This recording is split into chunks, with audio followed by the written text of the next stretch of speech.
ಕರುನಾಡಲ್ಲಿ corona ಪ್ರಕರಣಗಳ ಸಂಖ್ಯೆ 135ಕ್ಕೆ ಏರಿಕೆ. ಬೆಂಗಳೂರು ಗ್ರಾಮಾಂತರ, ಮೈಸೂರು ಜಿಲ್ಲೆಯಲ್ಲಿ ತಲಾ ಒಬ್ಬರಿಗೆ ಸೋಂಕು. ಇತ್ತ ದೇಶದೆಲ್ಲೆಡೆ ಸಾವಿರ ಸಕ್ರಿಯ ಪ್ರಕರಣ.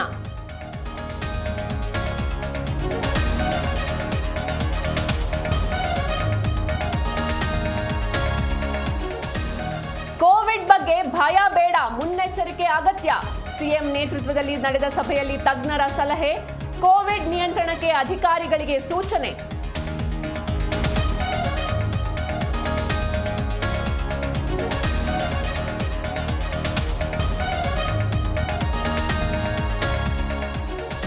ರಾಜ್ಯದಲ್ಲಿ ಮುಂಗಾರು ಮಳೆ ಆರ್ಭಟ.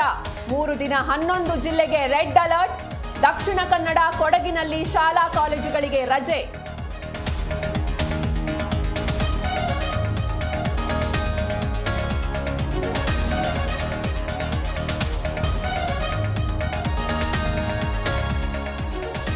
ಹಾಸನದ ಮಾಜಿ ಸಂಸದರ ಪ್ರಕರಣಕ್ಕೆ ಮೇಜರ್ ಟ್ವಿಸ್ಟ್. ಅತ್ಯಾಚಾರ ಪ್ರಕರಣದಲ್ಲಿ ಸಾಕ್ಷ್ಯ ನುಡಿದ ಡ್ರೈವರ್ ಕಾರ್ತಿಕ್. ವಿಡಿಯೋ, ಫೋಟೋ ಕುರಿತು ಕೋರ್ಟ್ಗೆ ಮಾಹಿತಿ.